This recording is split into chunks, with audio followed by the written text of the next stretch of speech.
Good morning. If I could have your attention, we'll get started. We've still got some more people coming in, which is great, but we want to get started. For those of you that do not know, I am Dr. Bonnie Simmons, and I'm acting today as president of the Mu Pi chapter of Sigma Theta Tau, which is our International Nursing Honor Society, who is sponsoring our Humphrey Fellows today. So I would like to welcome you to this Humphrey Fellows presentation. We're going to follow this format for today.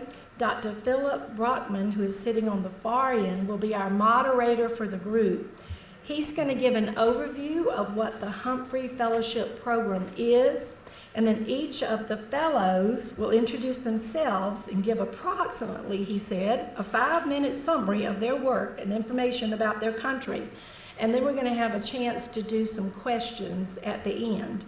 So please join me in welcoming Dr. Philip Brockman and the Humphrey Fellows.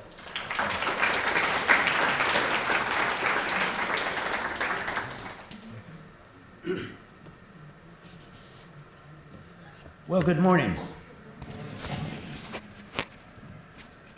Let me first indicate that this is a program for you fellas, so that we want you to participate.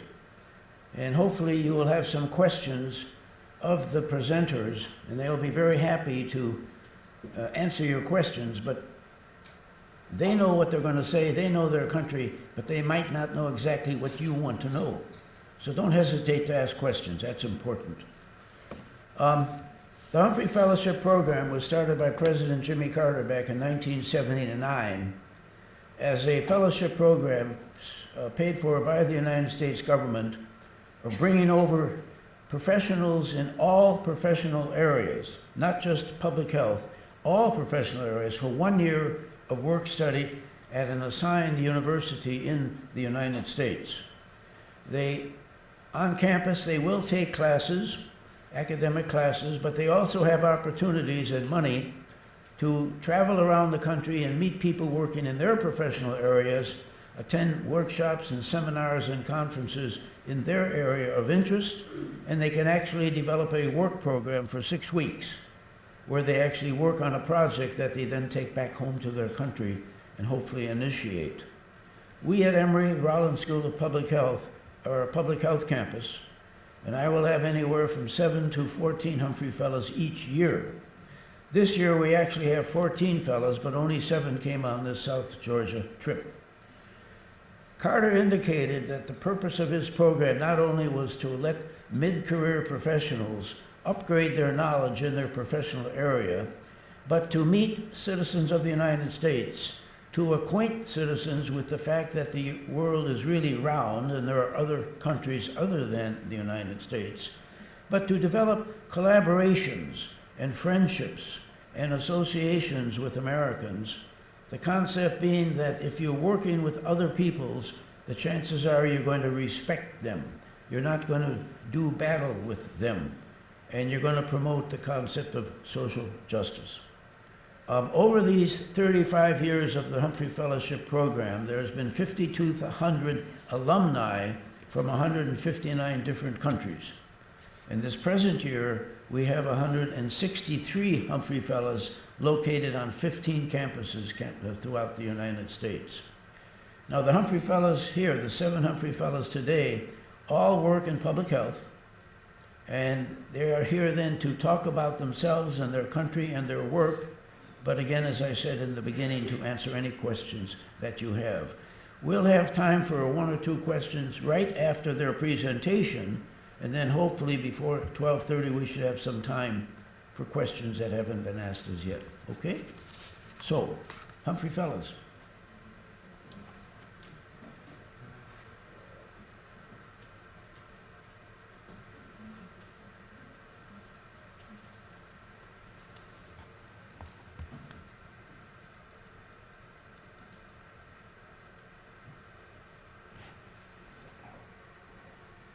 Hello, good morning everyone. My name is Phonethipsavanh Nouanthong. I'm from Laos.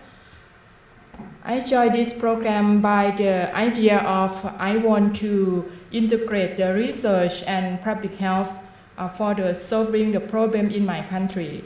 So in my country, Laos PDR is located in Southeast Asia. My country is bordered to the China, Vietnam, Thailand, Cambodia, and Myanmar. Our country is very small, just only 6.8 million population, and only 30% of the population living in the urban area. Another population that live in remote area, therefore they have some difficulties to access into the healthcare. Especially we have the limitation in terms of malnutrition among the children is less than 5, and also the problem of mother and child health. My duty over there, I'm living and working as the scientist at the Pasteur Institute.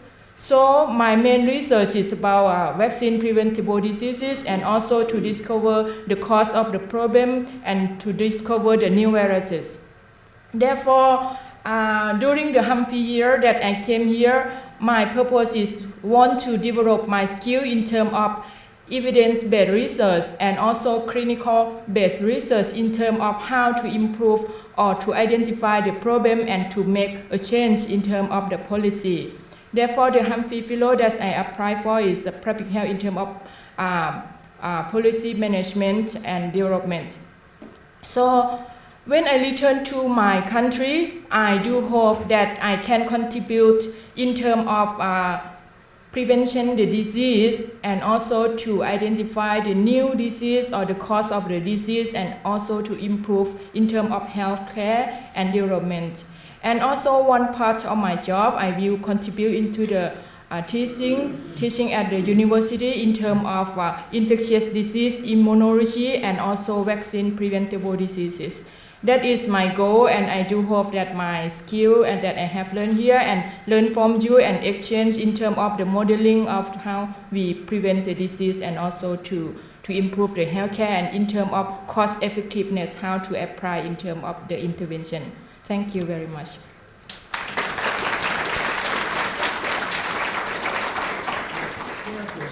Let's see if there's any questions. Okay, thank you for any comment and questions.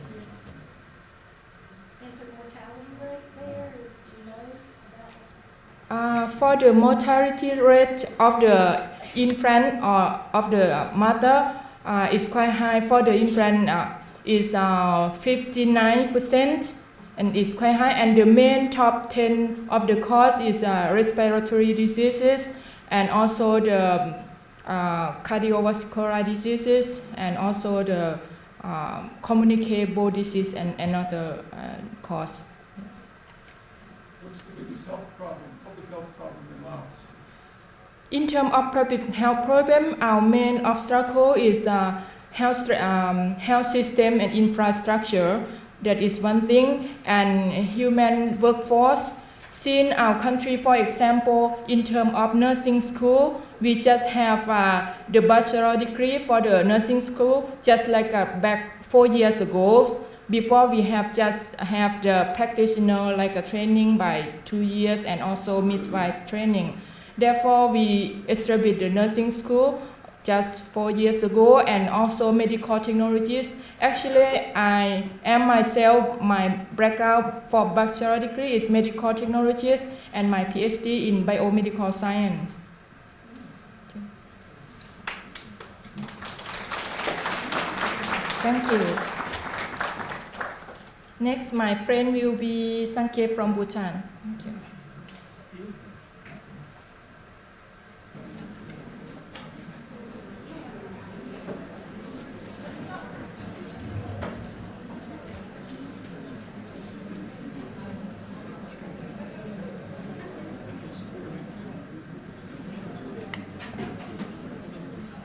I think we can start in the process when we are just expecting our global map where we can show our countries.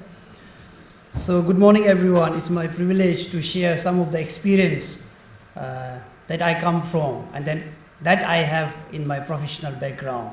So today I just wanted to briefly say something on what I do back home in my country, and also brief description on my country.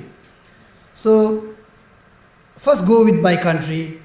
I come from a country where the progress of the nation is being measured in terms of happiness level of the people, not in terms of the gross domestic product where most of the countries train to measure. So there is very strange and unique about my country. I'm not saying my country right now, and a brief description that is very particular compared to any other countries in the world. So we are focusing more on the happiness level of the people than the economic growth. That is the ultimate goal that we are striving towards. So I come from a country called Bhutan. How many of you have heard of Bhutan? Okay, I can see few hands, that's good. We are a very tiny Himalayan country which is just sandwiched in between the two largest populous countries in the world. In the north is China, and in the south is India. And we are just very, very tiny country in the Himalayas. You can see it can barely bear the name, the spelling of the country in the world map. It's just a small dot in the world map. It's very tiny. It's approximately 800,000 people live there. We are less than 1 million population there. And then when it comes to healthcare services, health and education is provided completely free by the government to the people at all the levels, like till tertiary care level. So in Bhutan, I work as a national program manager for expanded program on immunization.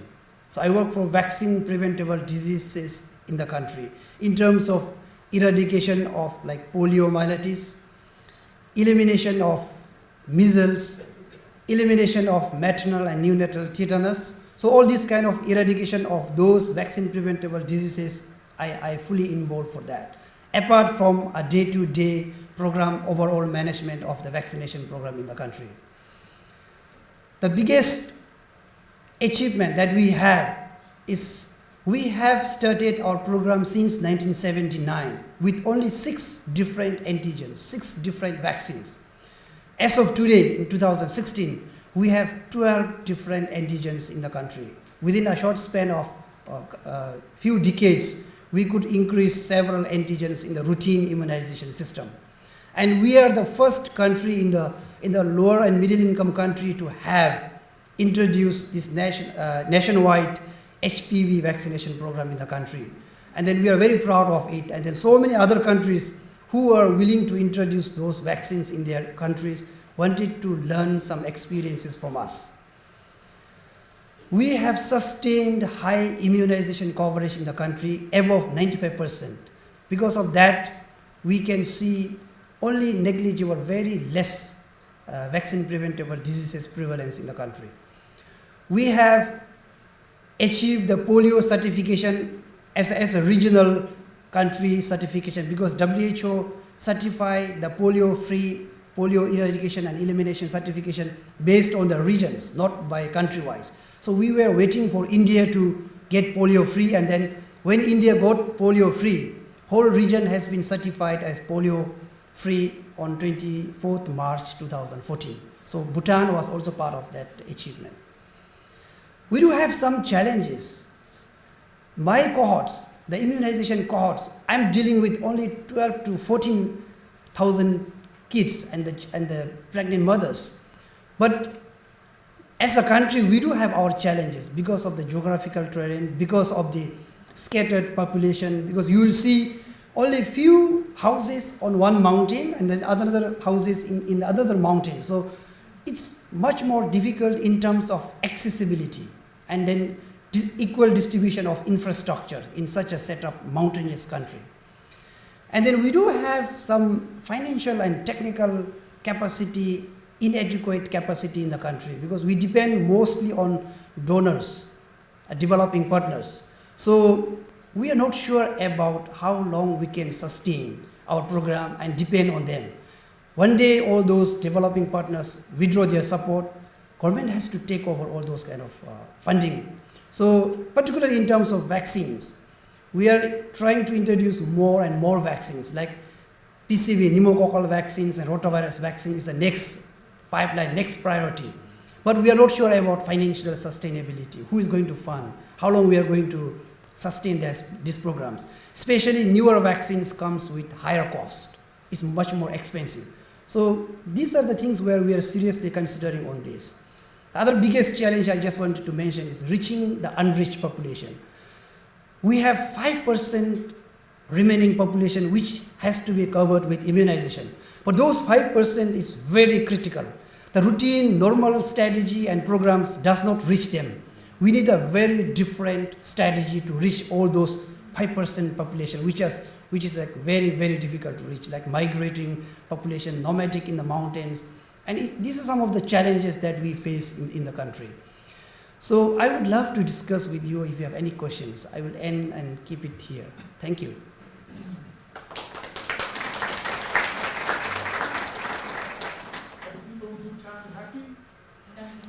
I would, that's a very good question. And then I think it's interesting to know. I would say I'm happy, and I would strongly say all the Bhutanese people are happy. Because we had several surveys conducted for the last, because in terms of measuring happiness level, we had 2 surveys. In 2010, we had a nationwide survey, like involving the international participants, international experts. And in 2015, we had a nationwide happiness survey. And then I cannot describe what are the indicators and how it's been going to measure happiness level. When we talk about happiness, it's a very subjective. Happiness that I have depends on my own, and it depends on an individual person. So, however, it's being broken down into different categories, like 72 indicators to measure the happiness level of the people. So I will not be able to describe all those kind of things, but I would strongly say that we are happy because that survey with all those indicators, it has shown that 92% of the Bhutanese people are happy. And then they said they have again further broken down into different levels. Extremely happy, somewhat like in the middle. So that's how subjective, what constitutes of extremely happy, what is the main component, driving force that you are in the position to say that you are extremely happy. So government is taking a lot of initiatives in order to facilitate, in order to provide the happiness to the people. All the policies, programs, projects that we do in the country has to screen through the lens of happiness indicators. Today, if US government wanted to pump for $100 million to Bhutan to carry out a project, we will not say yes. We have to screen those activities through the lens of happiness indicators. You do this activity, which indicator you are going to help us? If that does not help us, we will say sorry. Because that project, programs, policies are all geared towards the ultimate goal of happiness. If activities, though even in different ministries, agencies, organizations, and the NGOs, private sectors, whatever they do, they have their policies and strategies which is geared towards achieving that goal. Otherwise, nothing will get approved by the government, even to do a small, expansion of a road. Are we sensitive enough to sustaining our environment? So these are the things where we backfire. That's how I would say we are happy. Who filled out this too? Men, women, how was this too distributed? Who filled it out? That's also quite interesting question. The survey says those young men and women who are unmarried are the happiest. I don't know the reason, but I think they don't have to depend on any other thing. They don't have to worry about family. They don't have to worry about anything. That might be the reason, like monks, none, and then unmarried young generation people are supposed to be more happy. So when it comes to male and female, the survey has covered equally representative throughout the country, and even it showed male are slightly more happier than female. I cannot say like that exact percentage, but slightly, but I don't know what is the driving force behind. But we don't have any gender discrimination in the country. That is again one policy where it has to work towards achieving the happiness level. I saw one hand there. Thank you. Considering the remoteness of some of the populations in your country, how have you gone about educating them about the importance of vaccination to have a 95% vaccination rate? You mean the strategy that we use? Okay. Unlike any other countries in the world, I think we have a very typical, different kind of strategies where we have to empower communities. Our focus, especially in terms of healthcare, because we have a high universal health coverage, because we are a very small population, we can manage, except we have a hard to reach population where they are scattered. We have a typical strategy, number one, that is empowering a community. We give them their authority to make decisions. And from the Ministry of Health, we just facilitate and give awareness and education. Of course, infrastructures and all other facilities. But it's them who make the decisions. And then, in terms of vaccination, I would say education level plays a very vital role here. For the last 10 years, we did not have any issues about acceptance of vaccination. I mean, there was a high acceptance. There is no doubt about, nobody asked questions about vaccination. So I was strategically thinking, what made them to accept? Number one, partly they were uneducated. They don't know anything about vaccines, so they just believe to the health worker, to the nurse, to the health assistants, where they can fully believe on the education level and the knowledge and the advocacy and education provided by the health workers at the community level. Now what we see is there is a partial, maybe like half educated, I mean the technical, people doesn't know much about the technical knowledge about health. That is like a partially educated people where they have access to internet, access to some other knowledge, and they started having some suspicions about vaccines and all other stuff, other health interventions. Now they are starting to ask few questions. Why I'm supposed to get this vaccine? Why? Some issues are picked up from other media and from other countries. So these are the things that is picking up. But the number one strategy that I would say is we empower them. We always try to involve them during the meetings, workshops, seminars, in order to understand them. So I can say that one, but we have a couple of things to discuss. Thank you. Thank you so much.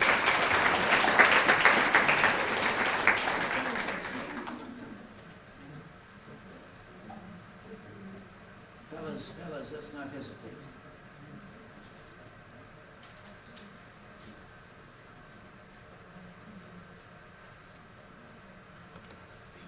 Good morning, everyone. Bonjour. Oh, a lot of people are speaking French. I'm coming from Burkina Faso in West Africa. And we were colonized by the French, so we are a French-speaking country. That's why I was greeting you, bonjour, and I saw that there is a lot of people who are speaking French. So, but we'll continue in English, and to say that this country is, as you see, is in the heart of West Africa. It is, let's talk about the size. It's like Colorado size, if we have to compare. So it's a very small country. And the name is country, the meaning of Burkina Faso is land of honest people. I think it is the only country in the world that have this kind of, meaning in the name of the country. Is one of the poorest country in the world. That's why people used to say.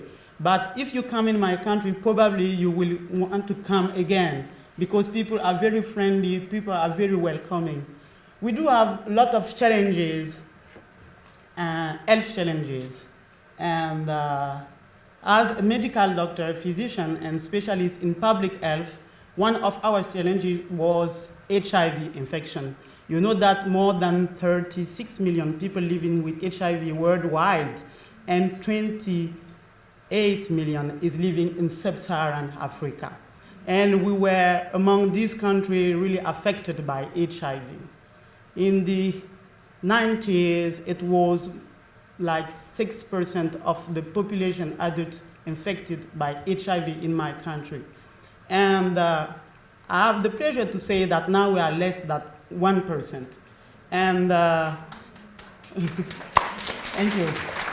Because Africa is not just like, wow, famines, things like that. There is successful stories.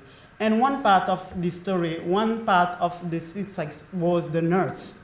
Because we realized we had a strong program of decentralization through task shifting and task sharing, so the nurse can prescribe art treatment to patients, and that's why we achieved this goal. So I'm very happy to be among you today and to share this success. So my background is most HIV control, and here I took a lot of class about how to control, to strengthen health system and to control non-communicable diseases. This is now our challenge in my country. We call it the silent killer. It is the main cause of death among adults in my country now. And I hope at the end of my program we'll be able to contribute to control NCDs in my country.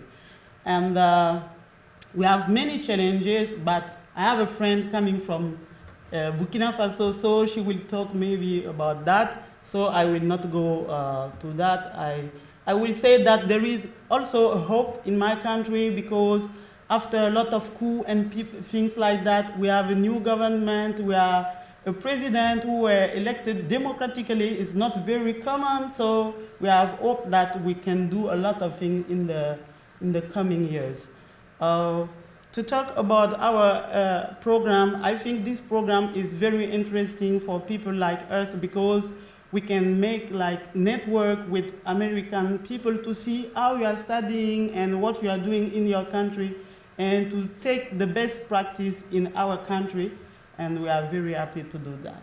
So that was my intervention, and I welcome any question you have about my country.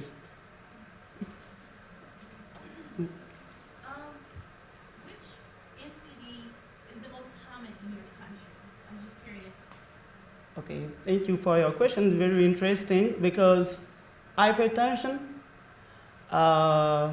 diabetes, and cancers.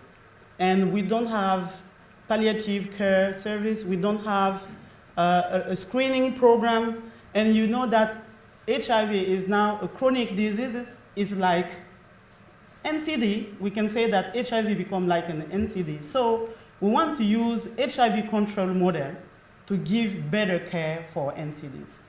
Okay. Yes? Sister, What? I would like to know, here in America, HIV is still spreading and rising, especially among the African American population. Can you share with us your technique or method that you're using to be so successful among your people to reduce the spread of the virus? Thank you for your question. You give me opportunity. Why don't you repeat the question so everybody can hear? Repeat the question. Repeat the question. Okay. My sister wants to know what we have done in my country to have this achievement on HIV. Yes. So control. In my country, the person who is leading the program of HIV is the head of state. He do have office in the HIV control building. I saw this office. I don't think that he has time to come every time. But every year on December, we have a big meeting, and everyone has to come and to talk about your plan, what you are achieving, and the head of state is sitting here, and the Ministry of Health is here, and everyone has to say what we are doing during the year. And I think that this strong leadership in Africa, it was not unique, but it was a real leadership, was one of the main factors. So the donors, like Global Fund, like the other donors, will see that we are very engaged to control these diseases. So they give us money, they give us funds, and I can say that the governance in my country is really good. So that's why it is a part of the success. One part of the success was also the fact that we as a physician understand that we have to work on team.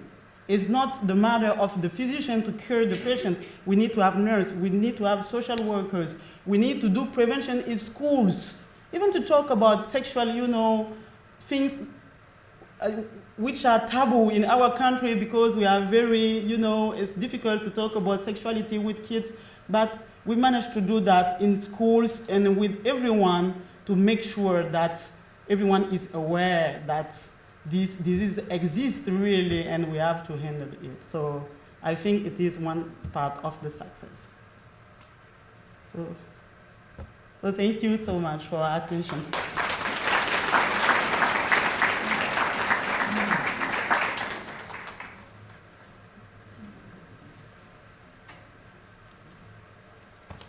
Good morning, everyone. My name is Amadou Maiga. I'm from a developing country, one of the biggest in West Africa. You can hear on the map. More than 1,400,000 square kilometers. I can say 3 times bigger than France. We are a French-speaking country. For sure, you heard about Timbuktu is World Heritage by UNESCO classification. So in Mali, public health issue, one of the biggest challenge that we have is malaria. My background, I have degree in sociology and anthropology. So I have experiences in complex humanitarian emergency. I have led so many projects with national and international NGOs. I used to work for Handicap International in the field of HIV/AIDS, including disability in national strategies and policies and prevention. So in Mali, HIV/AIDS decreased from the data that we have right now is from 2006, the HIV/AIDS prevalence is decreased from 1.06% to 1.3%. Right now, we do not have exact data due to the crisis that we faced in 2012. We have a very difficulty access to some part of the country. I will talk about more. So, public health issues, I talk about malaria. The most affected groups are pregnant women and children from 0 to 5 years. And in 2015, we have a square with an Ebola outbreak in West Africa that we have 1 case. And still now, we are very vulnerable in Mali. So Mali is a developing country. We are facing too many challenges. I will talk about some crises. My interest here in US is peace building. I'm working with the United Nations peacekeeping mission in Mali. Here in America, through my Humphrey scholarship, I'm involving with the Carter Center. I have my affiliation. I started internship with Spring. I'm working with the conflict resolution program. As my country is challenging and we have a peace deal, peace agreement signed between government and armed group, and now we are struggling to implement this peace agreement. Hopefully the experience that I will have here will be useful in my home country. So as I said, Mali is 800% rural. We are rural community. As the biggest city is Bamako, where we can find some biggest organization working in the field of public health. But in the remote area, people do not have access to health care and health prevention that we need. And we have now, due to the 2012 crisis, we have difficult access to some part of this country where people do not have any facilities, they do not have much education system or health system. You have really big challenges working in recovering from this crisis that we faced in 2012. So thank you. If you have any question, I think I can answer to your question.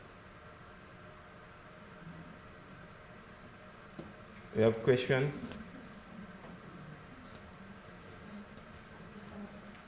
One here. Welcome, my brother. Thank you. What strategies do you have in place to work towards recovering the country as a result of the 2012 crisis? I mean, implementation of better educational systems, better healthcare programs.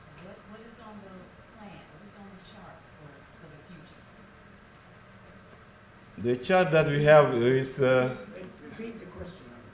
Okay, my sister is asking about the strategies that we need now. What's our strategies? How are we going to build peace? Peace building is very challenging. As I said, the international community is helping Mali as a country. We have a United Nations peacekeeping that is a big mission. We have other countries like United States helping, and France and other developed countries. But the big challenge for real peace is our own strategies as a community, as Malian community, to come together, because we have a very deep crisis that is very recurrent. It's very complex. Now we have the assistance of international community to bring peace.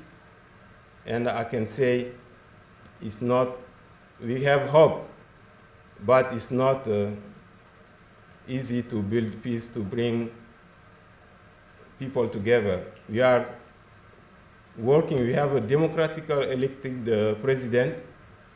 We are working with civil society organizations. International communities is helping, and other international NGOs working in the field of peace and national reconciliation. We are trying to coordinate all this effort together to recover and to be big nation as we were.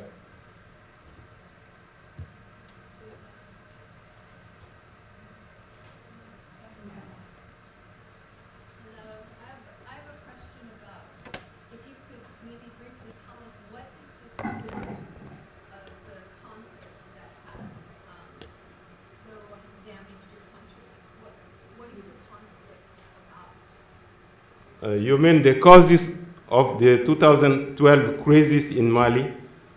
The crisis is very complex and have multiple dimensions. We have security issues.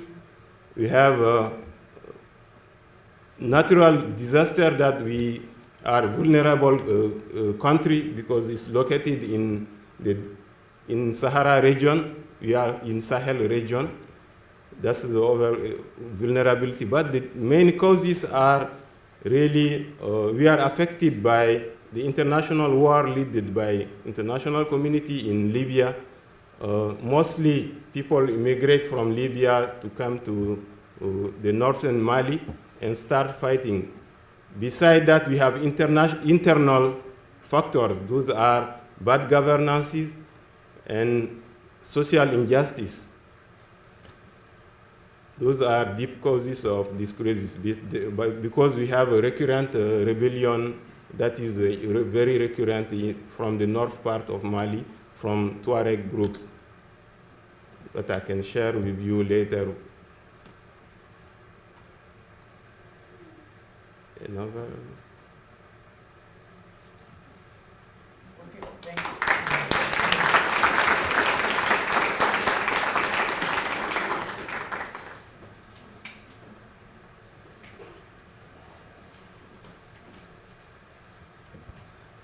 Good evening, everybody.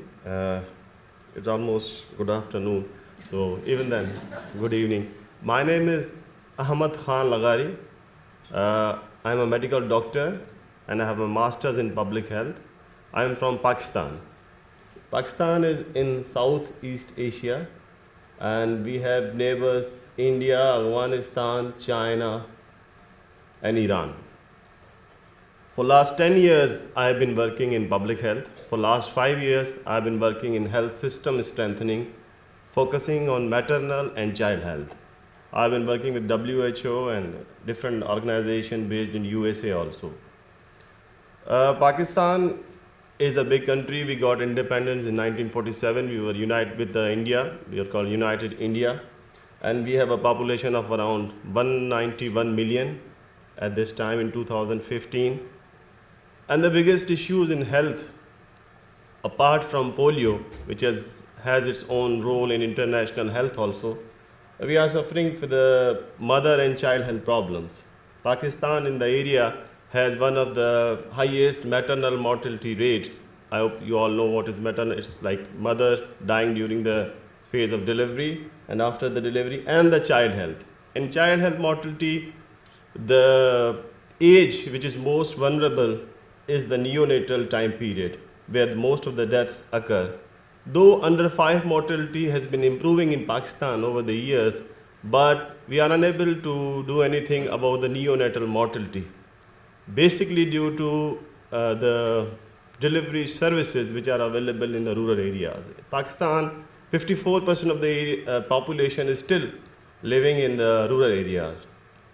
And around 50 to 55% deliveries are still conducted at home, and they don't have the access to skilled birth attendants. And since we are in the nursing institute and nursing schools, we are working very efficiently on community midwife systems. We have community midwife systems in every district of every province, and they select the candidates from the same district having the same area certificate, and they train them for 18 months in basic skills, identifying the signs and symptoms of the general diseases and carrying out the normal NVD deliveries. So this is how we are addressing these issues. As far as polio is concerned, Pakistan is nearly near to eradicate it. Till this time today, we have only 5 cases, but if we compare it with the last year, we have 23 cases last year till March. In 2015, we have 53 cases.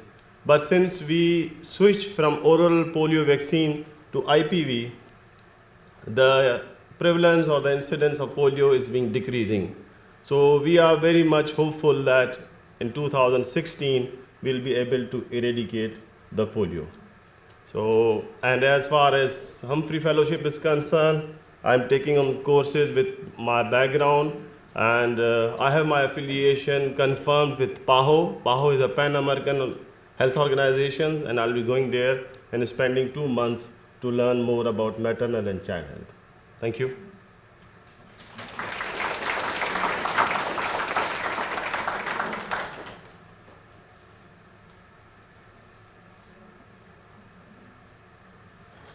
Questions? Yes. I'm a non-nursing student, so could you tell me what the change in the different vaccination, how that makes such a difference for you? Sorry? From the oral vaccination to the IPV, did you say? Yeah. Why did that make such a dramatic difference? I think there are a couple. Yes. She's asking about what is the difference that OPV was not making so much coverage and IPV is making coverage, and we are having these effects, a difference in this effect. So basically, it's actually the way of giving the vaccine. Normally what happened that oral polio vaccine was given by even with the social mobilizers. So the effectivity of the deliverance was not there. They don't know how to give the vaccine properly, but because it was so easy to give, so it was, the health department and everyone take it as guaranteed they will go and they will give the vaccine. But since IPV, you have to give an injection, you need to have a skilled person to give the injection. So that social mobilizer component was, it was deleted from the program, and they need to have more skilled persons. So I think the quality of the delivery of giving the vaccine has improved. And since it's the perception in developing countries, I'll just give you an example. If a person goes to a hospital and he doesn't need an injection, but if doctor doesn't give him an injection, he say, this doctor is not good. He is just getting the money and is not treating me. So the injection is like kind of a tangible thing that they think this is the important thing, or the drip which they get. So when they see that the doctors and the staff are coming and giving injection to the kids, then they thought, oh, this is important, we need to give this. So this has kind of increased the acceptance of the vaccines also. So these are few of the factors. Let me just add on. What he said is quite true, but another very important reason is that the oral vaccine creates gut immunity, but the patient can excrete that virus, which is a live virus vaccine, in the feces and infect somebody else. And if that other person happens to be an immune deficient person, they can develop clinical polio. And in the United States, we did not like that because it was polio from the oral vaccine can cause paralysis or death. So in order to obviate that problem, we inject with the killed vaccine, which does not have that problem of passing on a live virus. Once the killed vaccine has been given, then if you want to give a supplementary oral dose, that's fine. That all costs a lot more money. Most developing countries cannot afford that, but Pakistan, for the reasons given, and also to try to prevent the vaccine-associated polio, has gone to the killed vaccine. So it's several different reasons that this is done, that he was okay. Is there any resistance to vaccination in the country? Yeah, this is the common question, asked to me many times. Yes, there are resistance, because still we are in a phase that acceptability of the vaccines is not there. Maybe because of different factors, and one of the most important factor is what happened with the Osama bin Laden case. And the people who went to, who gave the information, they went into that area as a social mobilizer to give vaccines. And they were supposed to give vaccines to the kids. So this kind of thing and other cases, religious leaders, the government is still trying to get them on the board, but still there are always people who are reluctant to go to the government department and talk about vaccine, and in their sermons in the mosque, they say that this is not good, you should not give to your kids and this and that. So religious factor is one of the factor, and the other factor is education. People are not literate. Officially, 33% of the population can read and write in Pakistan, 33% of the population. While the government says other things, but this is, the neutral surveys which we have. So education is the second factor.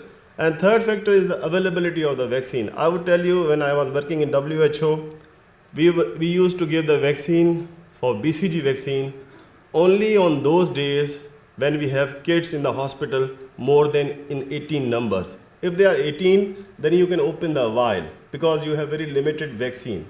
You cannot open the vial if they are less than 18. So this is how they calculate it. So it's also about the availability of the vaccine and also health systems.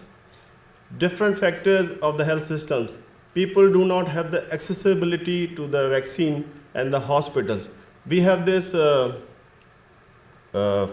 area workers who go to the field. They have their own issues. They have motorbikes to go into the field, but they don't have the petrol because the government doesn't have the funds. So this collectively are the multiple factors which are responsible for that.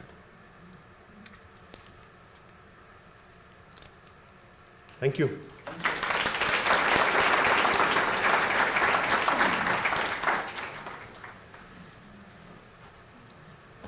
Hi, everybody. I am My name is very difficult, but I will give you the full name and give you how to call me.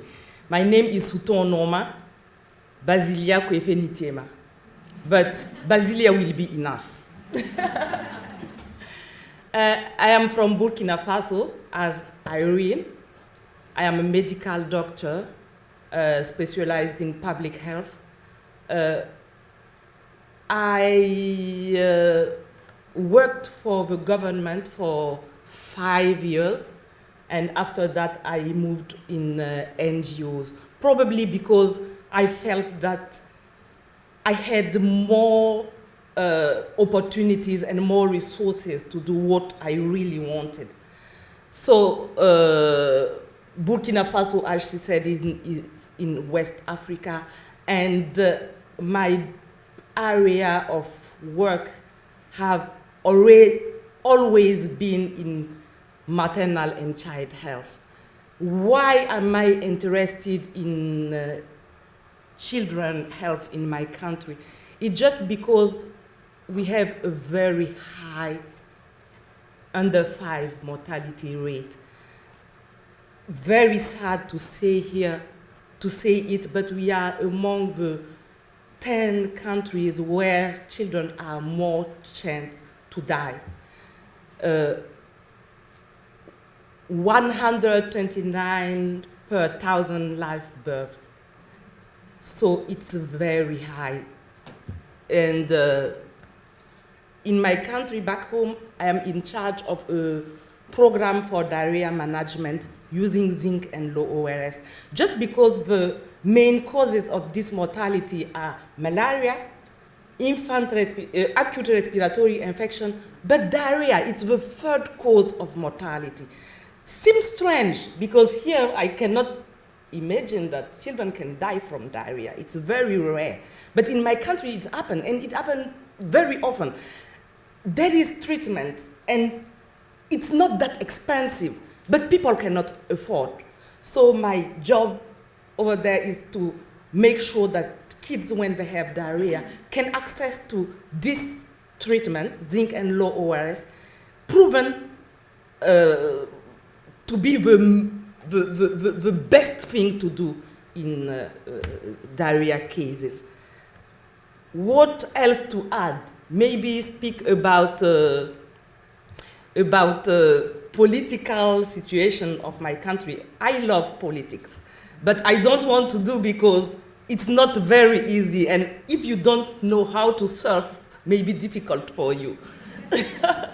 So what happened in my country recently, and Irene talked a little bit about, but we had a long history of military coup, and after the independences in 1960s, when the local population start to control the country, I should say that when people are not happy, they just decide to push the leader out of the country, and the army take the control. And this start to become a problem, because we were in this military coup, people are not happy, we change, and we were in for more than 30 years. And the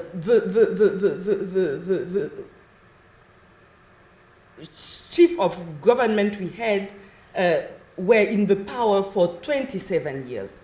So can say that we always have him in the power.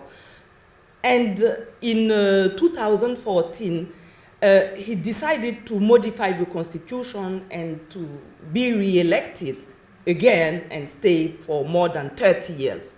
And youth decided to not accept it, and a social uprising, and he has been pushed out of the country. Unfortunate, and we went in a transition process for us to organize 1 year later election and to have an elected president.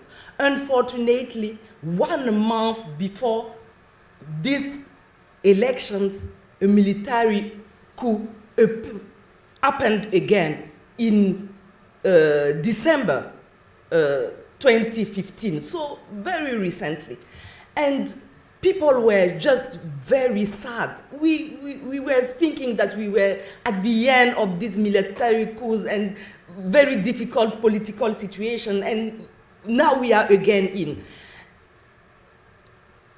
Hopefully, youth went out and decided that we cannot accept it.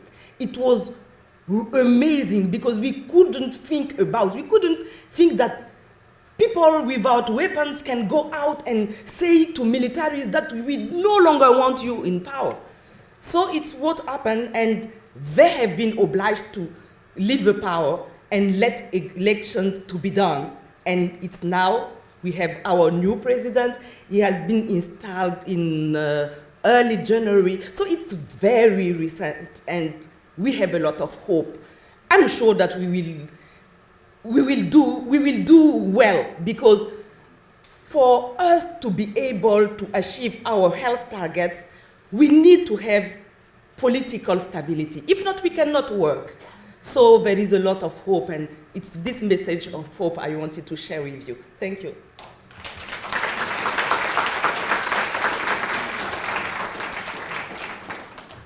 Yeah. Welcome, my sister. You talked about the diarrhea. Let's address the diarrhea. What prevention measures are being put in place for that population? Because, yes, the ORS and the zinc treatments, but that's after, when it's in the, what are we doing on the preventive side? Because that's a lot of children. Thank you. Would you repeat the question? Yeah, she's asking what are we doing as a prevention for diarrhea? Because what I'm speaking about is about treatment, but what are we doing to prevent these diarrhea cases and do not have to treat them? I totally agree with you. And we have a lot to do in terms of prevention of diarrhea. A lot of efforts has been done, but it's not enough. We have to talk about access to clean water. It's still an issue in my country. We are speaking about a developing country, about a landlocked country without access to a lot of facilities. So people are still drinking unclean water, and this will create diarrhea for children. So a lot of efforts has been done, and we are continuing to do that to improve the access to clean water. Sanitation is a problem. People are still, I don't have the right term in English, but still open air. Yeah, I think that is something like that. Don't use latrines. And this is a real problem, but we are working to try to improve a lot of projects and a lot of NGOs intervening, like Plan Burkina, building latrines, trying to help people to have access of this kind of facilities. But as I like to say, I think that everything should go together. We have to do prevention, for sure, but we have to treat cases we have. If not, we cannot improve the situation. So it's why all these approaches are complementary, and I hope that we will really be able to fix all these issues. Thank you. Yeah. Yeah.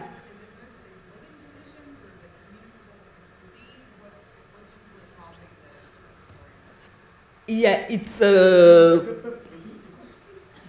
she's talking about why acute respiratory infections are killing children in my country. Is it viral or which kind of problem?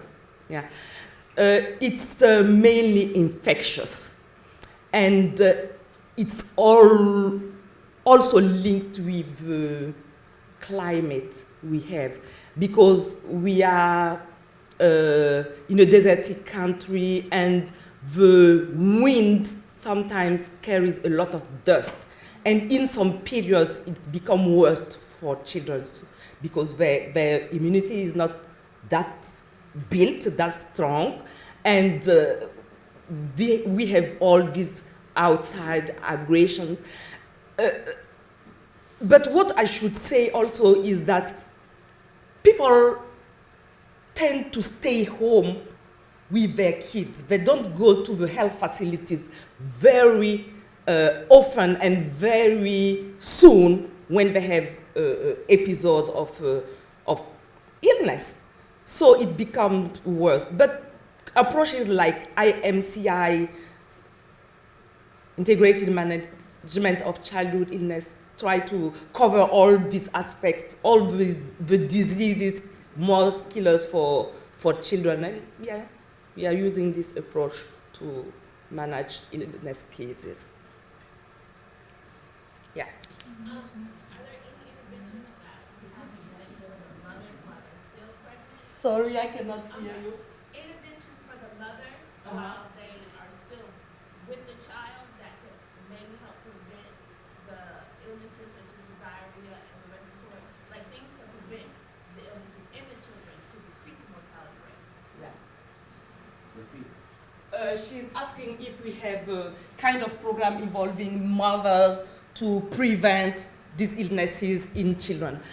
Yes, we do have these approaches. What Irene said and is true is that we try to build a strong community-based approaches for our health problems because we know that health system cannot handle all the problems we have and people will come late. So we have to teach mothers about a lot of things and involve them in their children and community in general care. So we have a lot of approaches, including education, demonstration, nutrition promotion. We have a lot of activities, community-based, to help mothers, to make them aware of hygiene and a lot of small things which can make a difference. Yes, maybe I would like to add up about the question that you raised about why the respiratory infection is the main cause, because actually in my country we have this kind of problem as well. For example, in my country, Laos, since the vaccination program for the influenza is not coverage, so only some population can access to this vaccination, and also in terms of diagnosis. And when the patient have the problem and they go to the hospital, and in terms of diagnosis, they cannot rule out whether it is from virus infection or from the bacteria infection, and somehow the proper treatment is not within time.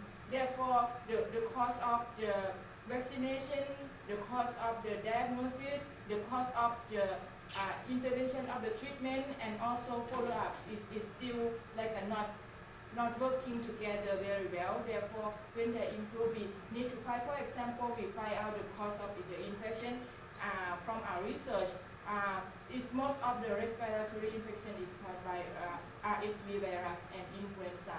And therefore, the protocol that we push up is like reducing the rapid screening just to rule out what is the main cause, and also like have the quick decision to make the right treatment. That is our treatment. Thank you.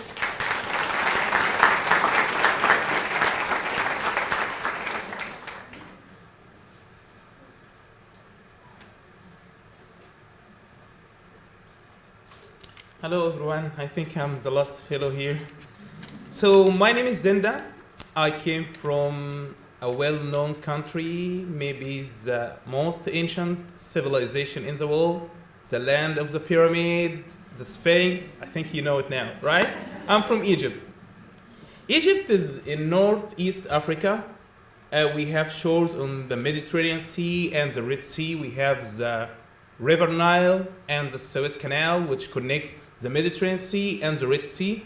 which saves time and distance. If you want to go to the States, to India in the past, you have to go through Africa, but now you have made shortcut in Thip's canal here. It's very easy. We are 90 million person in Egypt. 85% are Muslims and 15% are Christians. I just want to say about Egypt that we are the biggest country in the Middle East. We are very modern country. And I'm saying that because many people have misconception about Egypt. Many people think that Egypt is a desert country. We don't have any kind of modern aspects. We don't have transportation. People use camels in the streets. Yeah. For example, one person from France, once he asked me, "Do you ride camels in the streets of Cairo?" I told him, "Yes, we do. And I go to work by camel, and we have camels parking outside." So, please, I don't want to ask everyone to visit Egypt because it will be expensive to fly from here to Egypt, but please, at least, read more about Egypt. Know many things about Egypt.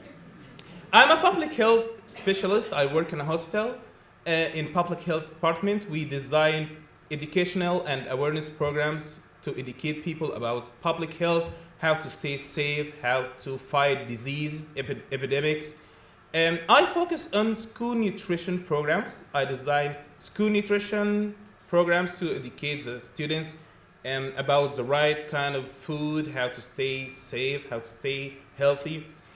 In Egypt, we have a very good health system, mostly free. Everyone has health insurance. Health system is very cheap or free. So where is the problem? Of course, it's not heaven. So we have some problems. The first problem is that misconceptions in health. For example, obesity. Obesity is very dangerous. But in Egypt, people consider obesity is a good sign. Yes. If you have a child and he's very thin, it's a bad sign. People are ashamed if they have a thin child. Yes, and some people say, "Oh, you don't feed your child? You should feed him. He should be fat." And the second problem is culture and traditional practices. For example, we have some cultural and traditional practices in Egypt which affect health. The biggest challenge about traditional practices, when someone in Egypt has some mental illness, some people don't send him to see a doctor. They send him to some tribal or religious healer, which makes the problem bigger and bigger. So, in Egypt, as I told you, we are Muslims and Christians, but we are all united. Muslims celebrate the Christians' celebrations, and Christians celebrate the Muslims' celebrations. So, if I want to speak about Egypt, it will take hours and hours, but I think now you are free to ask me anything about my country. Ask about anything, health, food, culture, traditions. You are free to ask about anything. Yes, please. Since you're in charge of school lunches, what's a typical secondary school lunch consist of? Okay, I will repeat the question. She asked she asked about the typical secondary school nutrition system, right? So, this is a problem. This is why I have my professional affiliation in school nutrition programs, because in Egypt we don't have any kind of school nutrition programs. So, students in the school, they bring food from homes. So mothers prepare like lunchbox and sandwiches for the students. And of course, they neglect all kind of nutrition rules and principles. So I hope after I return from the program that I design a national school nutrition program in my country. So wish me good luck. Any other questions? Yes, please.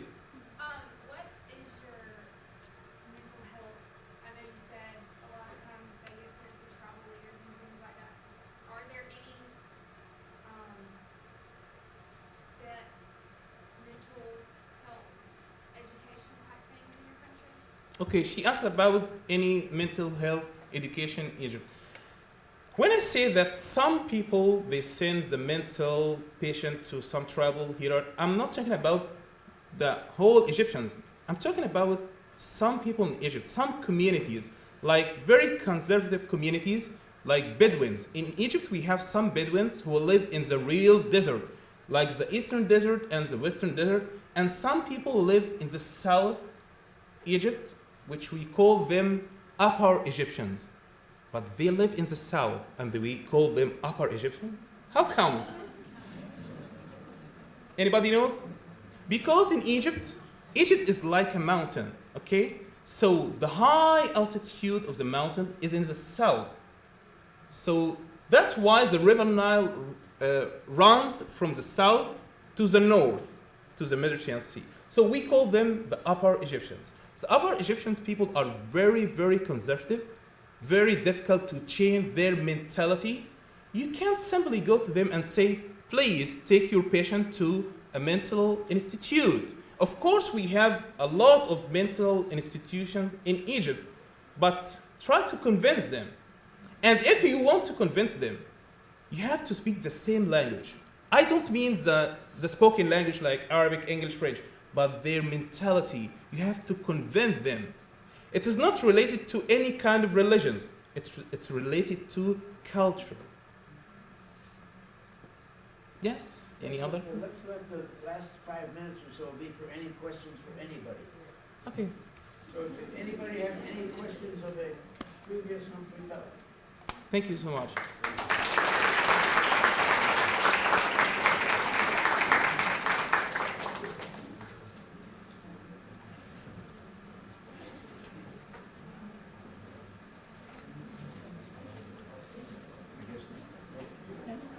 Do you wish to say, okay. Any questions that anybody had before we dismiss? Dr. Tate? I enjoyed this immensely, and a couple of things emerged for me, and I would like to see if you have some thoughts about it. Obviously, you came here to learn some things that you can take home to your countries. One of the things I learned from listening to you, or at least it was made more obvious to me, is the relationship between political stability and health in your countries. And certainly that's true in our country too. Even though we may not be a developing country, our political system influences our healthcare a great deal. So I'm curious if any of you have thoughts about what you've learned here that you might take back, or either as a good lesson or bad lesson in terms of that relationship. Did the fellows hear that? Yeah. Okay. You want to answer?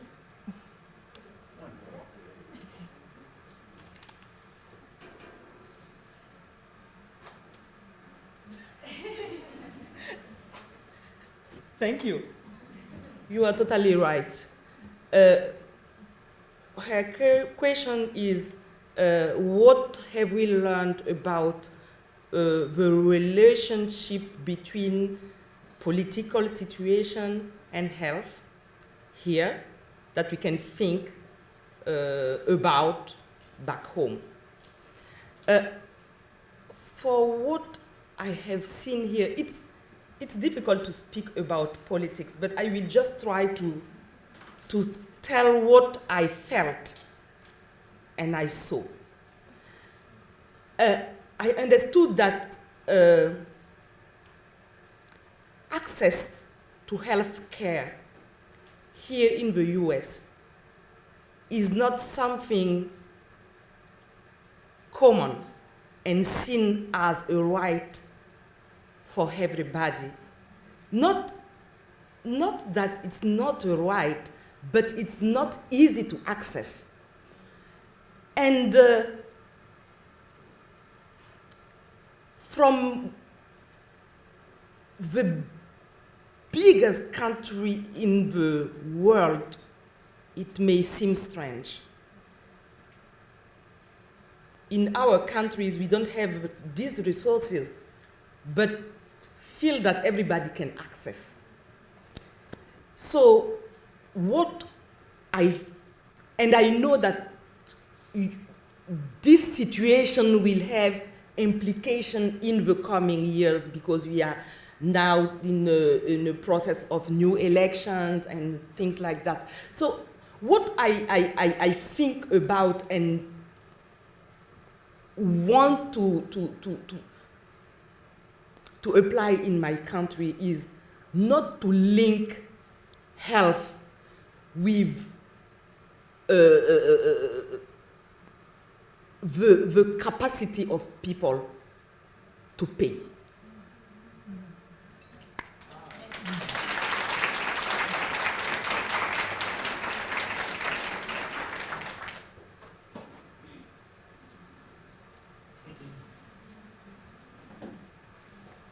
I just wish to add something in this answer. When I came here, there are many things which we think as by default, as the computer as default, that these things are in the USA and this is it. Say for example, as I've told you that I have a background of mother and child health. So I took the course of reproductive health project management in the Emory where I'm studying. Then when we discuss this family planning, the family planning and the contraceptives and different. When I was in Pakistan, so I thought this is, normal thing to discuss in USA because of the level of literacy and other things. But when we discussed this in our class, it was not that, smooth to discuss these things because I felt that some of the groups or some of the people have different opinions on that. But when I was in Pakistan, so I thought this is, very simple thing to discuss these in USA. So this is how I have this exposure and this kind of, things, understand here, know that things are different here also. People feel, think in different ways or different things here, which we normally take as a granted in our countries. And same was, vice versa. There were many things which our class fellows took different about Pakistan, about many things because they don't have the exposure of people who are in Pakistan. They frequently don't meet with them. So when I presented in my class on different things, so they were really astonished to see and learn more things about Pakistan. And I think this is the most beautiful thing about this program, which we are really honored to be part of, which President Carter started. So this is the beautiful thing about this program, that when we come here, we learn very good things and positive things about USA, and we come here as a messenger, and we give good things about Pakistan and different countries, and people come to know many things which they always take as a default, as we took. That this is Pakistan, this is the 1, 2, 3, 4, 5 things that are associated with the Pakistan. But now they know. For last 8 months, I've been giving presentations and talking to people. Now they have a different aspect, at least those people who met me, of Pakistan.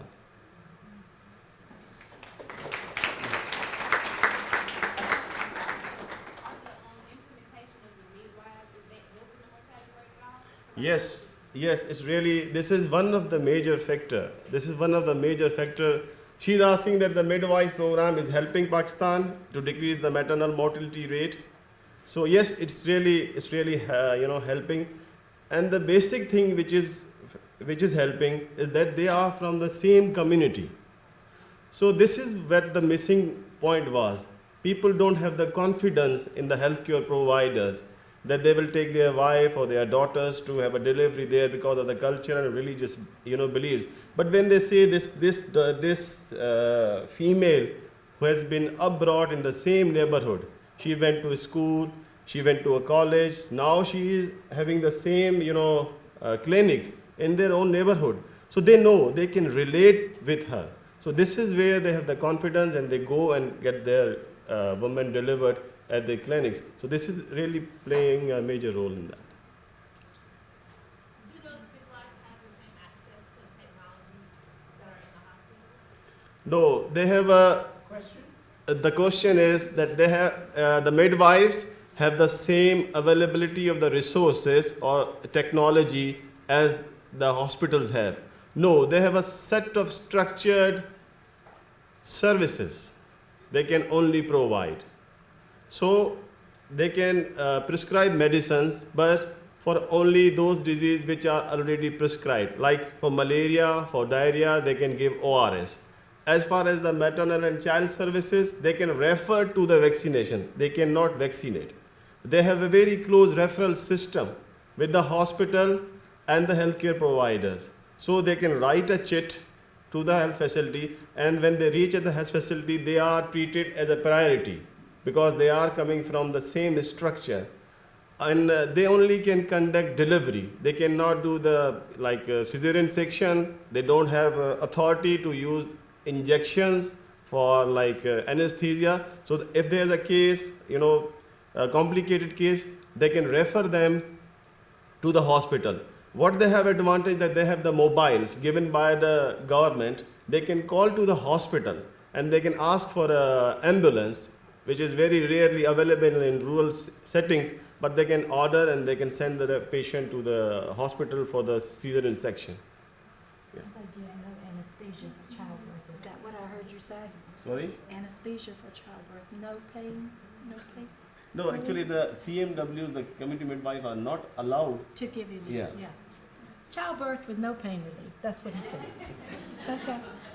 Maybe I would like to share my feeling a little bit in terms of how the U.S. system of healthcare and in terms of reflection into my country. They want you to come to the mic.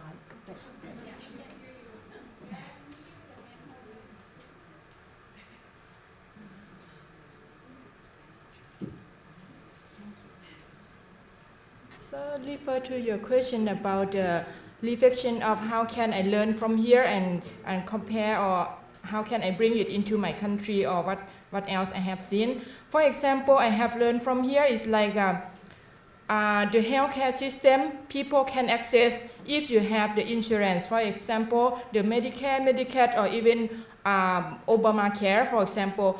According to my review, it's over 40% of the population do not have that coverage, and especially the undocumented population, which is increasing year by year, and by 10 years time maybe it's over 50%.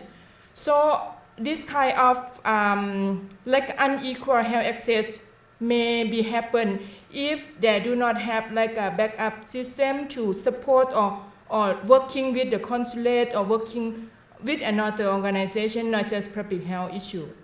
So in my country, for example, Laos, we have a lot of the immigrants from China or Vietnam. So this kind of people, even they do not have a vaccination card, but when we have outbreak, when we have the problem, it's not just their problem, it's our problem. Therefore, this kind of problem, I have seen this problem maybe somehow of how I can contribute in terms of to improve integration of education and healthcare and even the economics. If they do not have job, how can they buy the insurance? That is my point that I have learned. Thank you.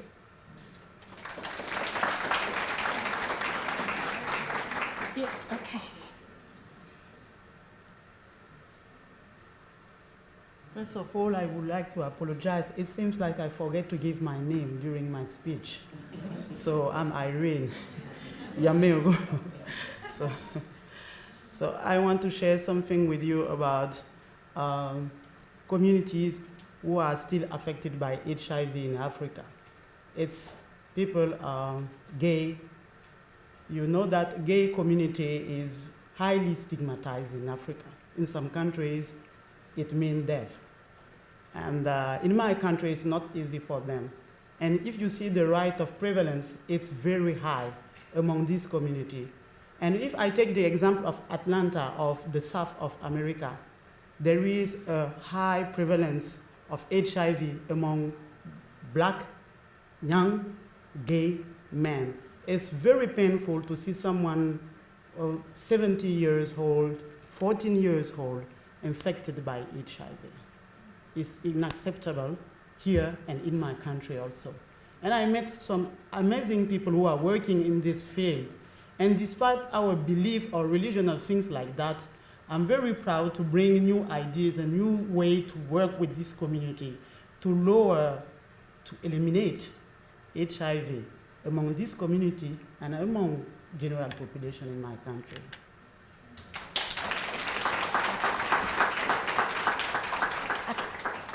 Okay, our time is all but up, but if you want to say just a few words, you want to come up?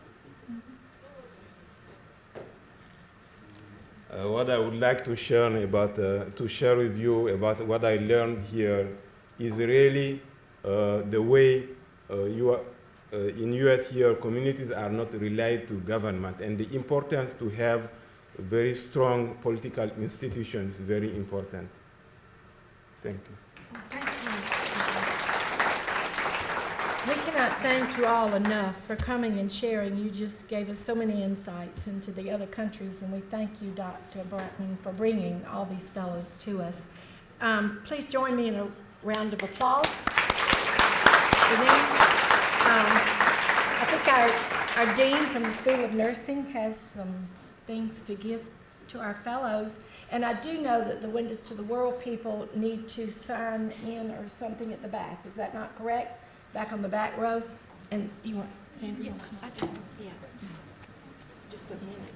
I just want to thank everyone for attending. This was a well-attended event, and most especially thank you for our Humphrey Fellows. This truly is an honor for us, and we hope that we can make this an annual event. I've certainly learned much and would love to have a continued affiliation.